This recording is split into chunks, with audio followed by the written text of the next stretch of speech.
नमस्कार मंडळी, बघूयात आजचा पहिला पदार्थ। आता हा पदार्थ तयार करण्यासाठी एका बाउलमध्ये 2 ग्लास आपल्याला कडकडीत गरम करून घेतलेलं पाणी घ्यायचं आहे। यामध्ये 1 वाटी सोया वडी घालून घ्यायची आहे। ही सोया वडी आता भिजायला ठेवायची आहे। साधारण 15 मिनिटांसाठी सोया वडी भिजायला ठेवायची। सोया वडी भिजल्यानंतर यातील जे पाणी आहे ते असं हाताने आपल्याला नितळून घ्यायचं आहे। आता या सोया वडीचा आपल्याला कीमा तयार करायचा आहे। तर त्यासाठी एक मिक्सीचं भांडं घ्यायचं आणि त्यामध्ये ही सगळी सोया वडी घालून घ्यायची आणि या पद्धतीने याला आपल्याला मिक्सरमध्ये फिरवून घ्यायचं आहे। असं आपल्याला थोडंसं जाडसर हे मिश्रण हवं आहे। इथे आपण कीमा पाव तयार करत आहोत। तर त्यासाठी कढईमध्ये पोहे खायचे 2 छोटे चमचे तेल घालायचं आणि यामध्ये 1 चमचा तूप घालून घ्यायचं। तुपाचा फ्लेवर यामध्ये अप्रतिम लागतो। 1 चमचा यामध्ये मोहरी घालायची। मोहरी चांगली तडतडल्यानंतर यामध्ये खडे मसाले घालायचे। इथे मी 1 इंच दालचिनी घेतलेली आहे, 1 तेजपत्त्याचं पान, 2 लवंग, 2 मिरे, अर्ध चक्री फूल आणि 1 हिरवी वेलची घेतलेली आहे। पाव चमचा हिंग घालायचं आहे, 1 चमचा जिरं घालून घ्यायचे आणि खडे मसाले 1 ते 2 सेकंद तेलावरती चांगले परतून घ्यायचे। 1 मोठी वाटी बारीक चिरलेला कांदा घालायचा आहे आणि 10 ते 12 कढीपत्त्याची पानं यामध्ये घालायची। आता कांदा मऊ होईपर्यंत आपल्याला चांगला परतून घ्यायचा आहे। कांदा परतून झाला, यामध्ये आता 1 चमचा आलं लसूणची पेस्ट घालून घ्यायची आहे आणि कांद्यासोबत ही पेस्ट आपल्याला 2 ते 3 मिनिटं चांगली परतून घ्यायची। आता यामध्ये 1 वाटी आपल्याला टोमॅटो घालायचा आहे। टोमॅटो मऊ होईपर्यंत चांगला परतून घ्यायचा आहे। टोमॅटो परतून घेतला, आता यामध्ये आपल्याला शिमला मिरची घालून घ्यायची आहे। तर इथे मी 1 वाटी शिमला मिरची घेतलेली आहे, अगदी बारीक चॉप करून घेतलेली आहे। आता ही शिमला मिरची आपल्याला झाकण ठेवून मस्त वाफेमध्ये शिजवून घ्यायची आहे। मंडळी, जर तुम्हाला रेसिपीच आवडत असेल ना तर चॅनलला सबस्क्राईब करून घ्या आणि शेजारील बेल आयकॉन सुद्धा प्रेस करा। जो व्हिडिओ सगळ्यात आधी चॅनलवरती अपलोड होतो ना त्याचं नोटिफिकेशन तुम्हाला सगळ्यात आधी मिळेल। इथे मी ही शिमला मिरची देखील चांगली शिजवून घेतलेली आहे वाफेमध्ये। यामध्ये पोहे खायचे 2 चमचे दही घालायचं आहे। दही घातल्यामुळे या पदार्थाची चव अप्रतिम लागते। 1 चमचा लाल तिखट घालायचं, 1 चमचा काश्मीरी मिरचीचं तिखट घालायचं रंगासाठी आणि 1 चमचा काळा मसाला घालायचा। काळा मसाला नसेल तर पावभाजी मसाला घालायचा आणि पाव चमचा गरम मसाला घालायचा। मसाले चांगले मस्त परतून घ्यायचे 2 ते 3 मिनिटं आणि नंतर यामध्ये आपल्याला 1 ग्लास पाणी घालायचे। आता झाकण ठेवून आपल्याला एक वाफ या मसाल्याला काढून घ्यायची। मसाल्यावरती वाफ आल्यानंतर यामध्ये आपल्याला चवीप्रमाणे मीठ घालायचे आणि आता तयार करून घेतलेला जो कीमा होता सोयाबीनचा तो यामध्ये घालून घ्यायचा आहे। मंडळी, संध्याकाळी भाजीपोळी बनवायचा कंटाळा येतो त्यावेळेस आपण हा कीमा पाव बनवून घेऊ शकतो। चवीला अगदी भन्नाट लागतो। मला यामध्ये थोडंसं पाणी कमी वाटत होतं त्यामुळे यात मी अर्धा ग्लास पाणी घालून घेतलेलं आहे। आता झाकण ठेवून याला आपल्याला एक वाफ काढून घ्यायची आहे। बघा, इथे मी एक वाफ काढून घेतलेली आहे। मस्त असा इथे आपला हा कीमा तयार झालेला आहे। सगळ्यात शेवटी बारीक चिरलेली कोथिंबीर यावरती घालून घ्यायची आहे। इथे आपला मस्त असा सोयाबीन कीमा तयार झालेला आहे। हा कीमा आपण पावासोबत सर्व करणार आहोत। तर त्यासाठी सगळ्यात आधी पाव भाजून घ्यायचे आहे। तर इथे मी पॅनमध्ये 1 चमचा बटर घातलेला आहे आणि यावरती थोडीशी कोथिंबीर घालून घेतली। हे पाव आपल्याला दोघी बाजूंनी मस्त क्रिस्पी आणि कुरकुरीत होईपर्यंत भाजून घ्यायचे आहे। पावाची एक साईड भाजून झाल्यावरती पाव उलटून घ्यायचा आणि दुसऱ्या साईडने देखील भाजून घ्यायचा। तयार झाला इथे आपला मस्त असा चमचमीत कीमा पाव। चवीला हा कीमा पाव अप्रतिम लागतो। एकदा जर तुम्ही बनवला तर नेहमीच बनवाल, इतका चविष्ट तयार होतो। एकदा नक्कीच ट्राय करून बघा। प्रकार क्रमांक 2। हा पदार्थ आपल्याला खूप चटपटीत बनवायचा आहे। त्यासाठी सगळ्यात आधी आपल्याला ठेचा तयार करायचा आहे। कढईमध्ये 2 छोटे चमचे तेल घातले। आता तेल छान गरम झालेलं आहे। यामध्ये 1 चमचा आपण जिरं घालूया। जिरं छान तळतडल्यानंतर यामध्ये आपल्याला मिरची घालून घ्यायची आहे। इथे मी पोपटी मिरचीचा वापर केलेला आहे। ही मिरची चवीला खूप कमी तिखट असते। 4 मिरच्या घेतल्या होत्या त्या अशा तोडून तेलामध्ये घालून घेतल्या। जर तुम्हाला हा ठेचा तिखट हवा असेल तर तुम्ही इथे हिरव्या मिरचीचा वापर सुद्धा करू शकता। आता आपल्याला ही मिरची पांढरी डाग येईपर्यंत तेलावरती छान परतून घ्यायची आहे। इथे मी मिरची छान परतून घेतलेली आहे। आता यामध्ये आपल्याला पाव कप कच्चे शेंगदाणे घालायचे आहे आणि 20 ते 25 लसणच्या पाकळ्या घालून घ्यायच्या आहे आणि 2 मिनिटं आपल्याला छान हे सर्व जिन्नस पुन्हा परतून घ्यायचे आहे तेलावरती। असं याला परतून घेतल्यानंतर यामध्ये आपल्याला 1 वाटी कोथिंबीर घालायची आहे आणि मिक्स करून घ्यायचं आहे. इथे आपलं हे मिश्रण तयार झालं आहे. गॅस बंद करून घेऊयात आणि हे मिश्रण पूर्णपणे थंड झाल्यावरती मिक्सरच्या भांड्यामध्ये घालून घ्यायचं आहे. यामध्ये चवीप्रमाणे मीठ घालूयात. आता जराही पाण्याचा वापर न करता मिक्सरमधून आपल्याला अशा पद्धतीचा हा ठेचा जाडसर वाटून घ्यायचा आहे. इथे तुम्ही ठेचा तयार करण्यासाठी खलबत्ता सुद्धा वापरू शकता. आता पुढची प्रोसेस बघूया. मिक्सरच्या भांड्यामध्ये 5 लसणच्या पाकळ्या आणि 3 हिरवी मिरची घेतली आहे. तिखट आवडीप्रमाणे तुम्ही कमी जास्त करू शकता. आता यामध्ये 1 चमचा आपण जिरं घालूया आणि हा पदार्थ खूप चटपटीत तयार व्हावा त्यासाठी इथे मी 1 वाटी पुदिना घेतलेला आहे आणि 1 वाटी आपल्याला यात कोथिंबीर घालायची आहे. आता पाण्याचा जराही वापर न करता याची आपल्याला अशा पद्धतीची पेस्ट तयार करून घ्यायची आहे. इथे मी 2 मीडियम साईजचे बटाटे उकळून घेतली आणि त्यांची साल काढून घेतली. आता हे बटाटे आपल्याला अशा पद्धतीने किसणीवरती किसून घ्यायचे आहे. आता यामध्ये आपण तयार करून घेतलेली पुदिना, कोथिंबीर, लसूण आणि मिरचीची पेस्ट घालून घेऊया. यामध्ये पाव चमचा हळदी पावडर घालायची आहे, पाव चमचा गरम मसाला घालूया आणि चवीप्रमाणे मीठ घालायचं आहे. आता हे सर्व जिन्नस आपल्याला छान मिक्स करून घ्यायचे आहे. तर हे बघा, इथे आपलं हे बटाट्याचं स्टफिंग छान तयार झालेलं आहे. इथे आज आपण ठेचा पाव तयार करणार आहोत. तर त्यासाठी इथे मी तवा छान गरम करून घेतला आहे. यावरती आपल्याला 2 चमचे साजूक तूप घालून घ्यायचं आहे. तुपाऐवजी बटरचा वापर सुद्धा करू शकता. आता तूप छान आपल्याला तव्यावरती व्यवस्थित पसरवून घ्यायचं आहे. यावरती 1.5 चमचा आपल्याला ठेचा घालून घ्यायचा आहे, जो आपण तयार करून घेतलेला होता. जर तुम्हाला हा ठेचा पाव तिखट हवा असेल तर ठेचा तुम्ही इथे जास्त सुद्धा वापरू शकता. आता हा ठेचा आपल्याला तुपावरती 2 ते 3 मिनिटं अशा पद्धतीने छान परतून घ्यायचा आहे. आता ठेचा छान परतून घेतलाय. इथे आता आपण पाव भाजून घेऊया. त्यासाठी इथे मी लादी पाव घेतले. पाव आतून छान कट करून घेतलाय. आता हा पाव आपल्याला दोघी साईडने छान भाजून घ्यायचा आहे. हे बघा, अशा पद्धतीने हा पाव भाजताना आपण जो ठेचा वापरलेला आहे तो पूर्ण छान अशा पद्धतीने या पावाला कोट व्हायला हवा. आता तयार करून घेतलेली बटाट्याच्या भाजीचं स्टफिंग आपल्याला अशा पद्धतीने या पावावरती लावून घ्यायचं आहे आणि हे पाव आपल्याला क्रिस्पी आणि कुरकुरीत होईपर्यंत दोघी साईडने छान भाजून घ्यायचे आहे. हे पाव भाजताना उलथाण्याने थोडंसं प्रेस करून यांना भाजून घ्यायचं, म्हणजे पाव मस्त क्रिस्पी आणि कुरकुरीत भाजले जातात. इथे आपले पाव मस्त भाजून झालेले आहे. तयार झाला इथे आपला हा ठेचा पाव. आता हा ठेचा पाव चवीला आणखी चविष्ट तयार व्हावा त्यासाठी सगळ्यात शेवटी यावरती चीज किसून घालायचं आहे. असं चीज किसून घातल्यामुळे हा पदार्थ लहानच काही मोठे सुद्धा फार आवडीने खातील इतका चविष्ट तयार होतो. प्रकार क्रमांक 3. आता हा पदार्थ तयार करण्यासाठी 1 वाटी गव्हाचं पीठ घ्यायचं आहे. जे पीठ आपण चपातीसाठी वापरतो तेच पीठ घ्यायचे. अर्धी वाटी यात आपल्याला बारीक रवा घालून घ्यायचा आहे. तुम्ही जाड रवा सुद्धा वापरू शकता. पोहे खायचा 1 चमचा, साखर घालायची आहे. साखर घातल्यामुळे पदार्थ क्रिस्पी आणि कुरकुरीत तयार होतो. आता हे सगळे जिन्नस आपल्याला 2 ते 3 मिनिटं मिक्सरमध्ये चांगले फिरवून घ्यायचे आहे. बघू शकता इथे मी हे सगळे जिन्नस मिक्सरमध्ये फिरवून घेतलेले आहे. आता यामध्ये आपल्याला पाव वाटी दही घालायचं आहे. दही नसेल तर तुम्ही इथे पाव चमचा लिंबू पावडर घालू शकता किंवा अर्ध्या लिंबाचा रस घातला तरी सुद्धा चालू शकतं. आता यामध्ये सुरुवातीला 1च वाटी पाणी घालायचं आहे, कारण इथे आपल्याला पाणी जसं लागेल तसं यामध्ये ॲड करत जायचं आहे. आता हे सगळं मिश्रण आपण मिक्सरमध्ये 2 ते 3 मिनिटं फिरवून घेऊया. इथे मी हे मिश्रण फिरवून घेतलेलं आहे. बघू शकता बॅटर फार घट्ट आहे. आता पुन्हा यामध्ये पाणी घालायचं आहे. साधारण त्याच वाटीने 1 वाटी यात मी पाणी घालून घेते आणि याला पुन्हा 2 ते 3 मिनिटं छान फिरवून घेते. इथे मी हे मिश्रण फिरवून घेतलेलं आहे.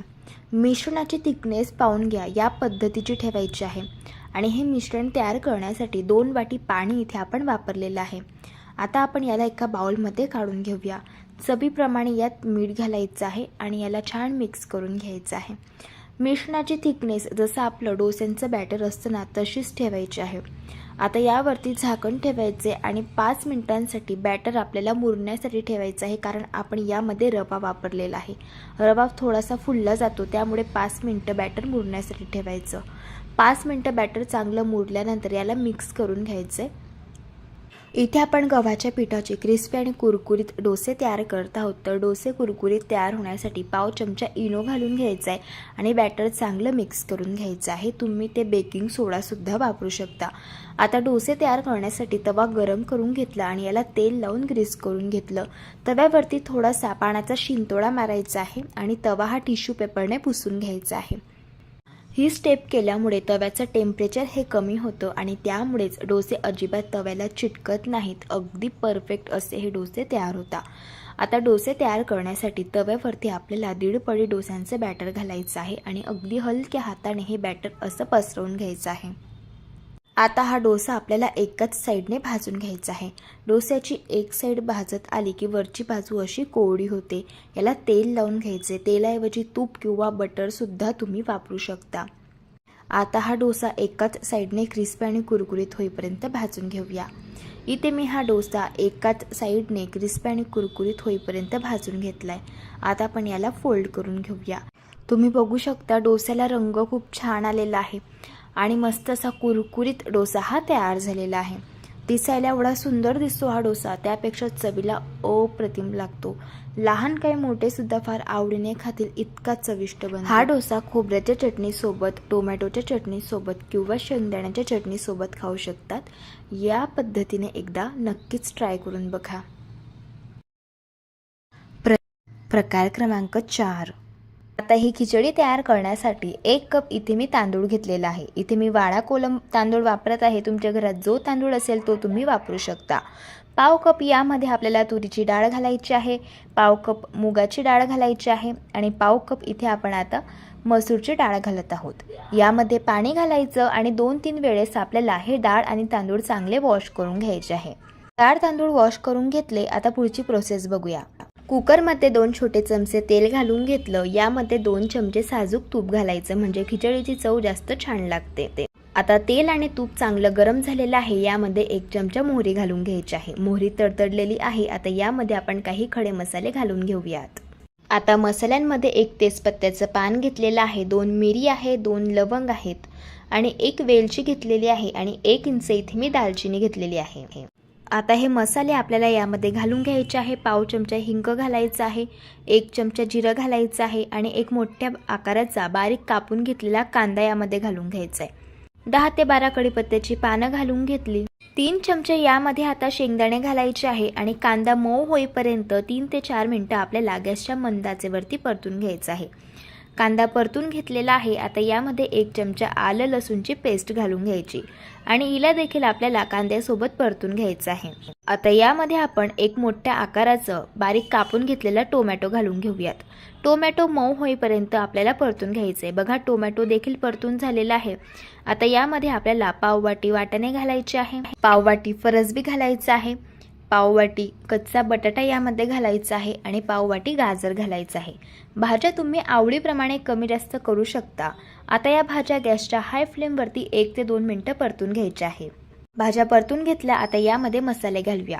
पाव चमचा हळदी पावडर घालायची, पाव चमचा गरम मसाला घालायचा आहे आणि 1 चमचा किचन किंग मसाला घालायचा आहे. यामध्ये मी तिखट वापरलेलं नाहीये कारण इथे आज आपण ताकातील लसूणी खिचडी बनवत आहोत. कारण खिचडीसाठी लसूणी तडका बनवायचा आहे तर त्यामध्ये आपल्याला तिखट घालायचं आहे म्हणून मी यामध्ये तिखट नाही वापरलेलं. आता हे मसाले भाज्यांसोबत परतून घेतलेले आहे. यामध्ये आपल्याला हे डाळ आणि तांदूळ घालून घ्यायचे आहे. आता हे डाळ तांदूळ आपल्याला भाज्यांसोबत पुन्हा 1 ते 2 मिनिटं चांगले परतून घ्यायचे आहे. बघा डाळ तांदूळ परतून घेतलेले आहे. आता यामध्ये आपल्याला पाणी घालायचं आहे. तर त्यासाठी ज्या कपाने आपण तांदूळ घेतले होते त्याच कपाने यामध्ये आपल्याला 4 कप पाणी घालून घ्यायचं आहे. इथे आज आपण रेस्टॉरंट स्टाईल खिचडीचे प्रकार बघत आहोत. तर खिचडी जी असते रेस्टॉरंटमधील तर ती सैलसर असते, त्यामुळे यामध्ये आपल्याला 4 कप पाणी घालायचं आहे म्हणजे आपली खिचडी मऊसूत अशी तयार होईल. यामध्ये आता चवीप्रमाणे मीठ घालायचं आहे, बारीक चिरलेली कोथिंबीर घालायची आहे आणि पुन्हा याला मिक्स करून घ्यायचं आहे. आता कुकरचं झाकण लावायचं आणि आपल्याला याच्या 2 शिट्ट्या काढून घ्यायच्या आहे. बघा आता इथे आपली खिचडी शिजत आहे तोपर्यंत आपण पुढची प्रोसेस बघूया. ताकामधील खिचडी बनवण्यासाठी इथे मी 1 कप दही घेतलेला आहे. आता हे दही आपल्याला फेटून घ्यायचं आहे आणि दही घेताना इथे आपल्याला फ्रेश वापरायचं आहे, आंबट दही वापरायचं नाही. इथे बघू शकता मी दही चांगलं फेटून घेतलेलं आहे। आता ज्या कपाने आपण दही घेतलेलं होतं त्याच कपाने यामध्ये आपल्याला 1 कप पाणी घालून घ्यायचं आहे आणि याला चांगलं मिक्स करून घ्यायचं आहे। इथे आपलं हे जे ताक आहे तर ते तयार झालेलं आहे। आता झणझणीत लसूणी तडका बनवण्यासाठी इथे आपल्याला एका पॅन मध्ये 2 छोटे चमचे साजूक तूप घालायचं आहे। तूप गरम करून घेतलेलं आहे। आता यामध्ये आपल्याला 1 चमचा बारीक कापून घेतलेला लसूण घालायचा आहे। लसूण क्रिस्पी आणि कुरकुरीत होईपर्यंत गुलाबी रंगावरती चांगला फ्राय करून घ्यायचा। असा जर लसूण फ्राय झाला तर याची टेस्ट खिचडीमध्ये अप्रतिम लागते। आता हा लसूणी तडका हलका थंड करून घ्यायचा आणि नंतर यामध्ये 1 चमचा आपल्याला मिरची पावडर घालून घ्यायची आहे। अशी मिरची पावडर आपल्याला नंतर वापरायची आहे, कारण जर खूप गरम असेल हे तूप तर मिरची पावडर लवकरही जळून जाते। बघा इथे आपला झणझणीत असा लसूणी तडका तयार झाला। इथे लसूणी तडका तयार होत होता तोपर्यंत इथे आपली खिचडी सुद्धा चांगली शिजली गेलेली आहे। आता झाकण काढूयात। तुम्ही बघू शकता मस्तशी मऊसूत इथे आपली ही खिचडी छान शिजली गेलेली आहे। जर तुम्हाला रेसिपीज आवडत असतील तर रेसिपीला लाईक करा, चॅनलला सबस्क्राईब करा आणि शेजारील बेल आयकॉन प्रेस करा, म्हणजे जो व्हिडिओ सगळ्यात आधी चॅनलवरती अपलोड होणार आहे त्याचं नोटिफिकेशन तुम्हाला सगळ्यात आधी मिळते। आता जे आपण ताक तयार करून घेतलं होतं तर ते यामध्ये घालून घ्यायचं आहे आणि याला मिक्स करायचं आहे। आता गॅसच्या अगदी मंदाचे वरती झाकण ठेवून याला 2 मिनिटं आपल्याला शिजवून घ्यायचं आहे। बघा इथे 2 मिनिट झालेले आहे। आता यावरचं आपण झाकण काढूया। बघू शकता मस्त अशी आपली ताकातील लुसलुशीत अशी ही लसूणी खिचडी तयार झालेली आहे। तुम्ही या खिचडीची थिकनेस बघून घ्या, अशा पद्धतीची आपल्याला ठेवायची आहे। सगळ्यात शेवटी यावरती बारीक चिरलेली कोथिंबीर घालायची आणि थोडंसं साजूक तूप घालून घ्यायचं, म्हणजे खिचडीची टेस्ट जास्तच छान लागते। आता खिचडी आपण सर्व करून घेऊया। ही खिचडी चवीला तर अगदी भन्नाट लागते आणि लहान काही मोठे सुद्धा आवडीने खातील एवढी चविष्ट तयार होते। खिचडी अशी प्लेटमध्ये सर्व करून घेतल्यानंतर खिचडीवरती तयार करून घेतलेला हा झणझणीत असा लसूणी तडका घालून घ्यायचा आहे। बघा मस्त अशी लुसलुशीत ताकातील लसूणी खिचडी तयार झाली। अशा पद्धतीने एकदा ट्राय करून बघा। प्रकार क्रमांक 5। आता हा पदार्थ तयार करण्यासाठी एका बाउलमध्ये आपल्याला 1 वाटी गव्हाचं पीठ घ्यायचं आहे। पोहे खाण्याचे 2 चमचे यामध्ये बारीक रवा घालून घ्यायचा आहे। यामध्ये 1 चमचा आलं लसूणची पेस्ट घालायची, 2 हिरव्या मिरचीचे यामध्ये काप घालायचे, 1 चमचा जिरं घालायचं, पाव चमचा हळद घालायची आणि चवीप्रमाणे मीठ घालून घ्यायचं। आता यामध्ये आपल्याला कोथिंबीर घालून घ्यायची आहे आणि हे सर्व कोळे जिन्नस आपल्याला मिक्स करून घ्यायचे आहे। आता थोडं थोडं यामध्ये पाणी घालायचं आणि याचं आपल्याला बॅटर तयार करून घ्यायचं आहे। असं थोडं थोडं पाणी घालून बॅटर बनवायचं, म्हणजे गव्हाच्या पिठाच्या गुठळ्या होत नाहीत। इथे मी याचं बॅटर तयार करून घेतलेलं आहे। बॅटर तयार करण्यासाठी ज्या वाटीने गव्हाचं पीठ घेतलं होतं त्याच वाटीने इथे मी 3 वाटी पाणी वापरलं। बॅटरची थिकनेस बघून घ्या, अशा पद्धतीची आपल्याला ठेवायची आहे। जसं ताक असतं तशाच पद्धतीचं हे बॅटर आपल्याला ठेवायचं आहे। यावरती झाकण ठेवायचं आणि 5 मिनिटांसाठी हे बॅटर आपल्याला मुरण्यासाठी ठेवायचं आहे, कारण यामध्ये आपण रवा घातलेला आहे। आता हे बॅटर मुरत आहे तोपर्यंत आपण एक चटपटीत अशी शेंगदाण्याची चटणी बनवून घेऊया। मिक्सरच्या भांड्यामध्ये अर्धी वाटी आपल्याला भाजून घेतलेले शेंगदाणे घालायचे आहे। यामध्ये 2 हिरवी मिरची आणि 4 ते 5 लसणच्या पाकळ्या घालून घ्यायच्या, 1 वाटी कोथिंबीर घालायची, चवीप्रमाणे मीठ घालायचं आणि पाणी घालून आपल्याला चटणी अगदी बारीक अशी वाटून घ्यायची आहे। इथे मी ही चटणी वाटून घेतलेली आहे। आता आपल्याला याला फोडणी द्यायची आहे। त्यासाठी 3 छोटे चमचे तेल गरम करून घेतलं। यामध्ये आपल्याला 1 चमचा मोहरी, 1 चमचा जिरं घालायचं आहे। मोहरी आणि जिरं तडतडल्यावरती 4 ते 5 कढीपत्त्याची पानं घालायची आहे आणि ही गरम गरम फोडणी आपल्याला चटणीवरती घालून घ्यायची आहे। तयार झाली इथे आपली चटपटीत अशी ही शेंगदाण्याची चटणी। आता 5 मिनिटांनंतर बघू शकता बॅटर सुद्धा चांगलं मुरलं गेलेलं आहे आणि यातील जो रवा आहे तर तो सुद्धा छान भिजलेला आहे। आता यापासून आपल्याला कुरकुरीत डोसे तयार करून घ्यायचे आहेत। त्यासाठी तवा अगदी कडकडीत गरम करून घ्यायचा। तवा गरम झाल्यावरती याला तेल लावून घ्यायचं आणि हे जे डोस्यांचं बॅटर आहे तर ते आपल्याला मिक्स करून घ्यायचं आहे आणि नंतर तव्यावरती घालायचं आहे, कारण रवा हा तळाला जाऊन बसतो त्यामुळे। आता हे डोसेचं बॅटर अशा पद्धतीने आपल्याला तव्यावरती घालून घ्यायचं आहे। आता हा डोसा आपल्याला क्रिस्पी आणि कुरकुरीत होईपर्यंत एका साइडने भाजून घ्यायचा आहे। आता हा डोसा हलकासा एका साइडने भाजत आला की वरची बाजू अशा पद्धतीने कोरडी होते।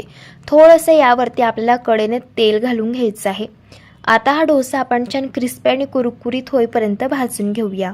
इथे मी हा डोसा क्रिस्पी आणि कुरकुरीत होईपर्यंत भाजून घेतला। आता या डोस्याच्या कडा आपल्याला मोकळ्या करून घ्यायच्या आहेत आणि डोसा फोल्ड करून घ्यायचा आहे. बघू शकता छान असा मस्त क्रिस्पी आणि कुरकुरीत हा डोसा तयार झाला. चवीला हा डोसा अगदी छान लागतो आणि हे डोसे भरपूर वेळ क्रिस्पी आणि कुरकुरीतच राहतात. अशा पद्धतीने तुम्ही एकदा ट्राय करून बघा. जर तुम्हाला आजच्या या सर्व रेसिपीज आवडल्या असेल तर रेसिपीला लाईक करा, चॅनलला सबस्क्राईब करा आणि शेजारील बेल आयकॉन प्रेस करायला विसरू नका. व्हिडिओ जास्तीत जास्त शेअर करा. तर चला भेटू एका मस्त अशा चमचमीत रेसिपीसोबत. तोपर्यंत धन्यवाद.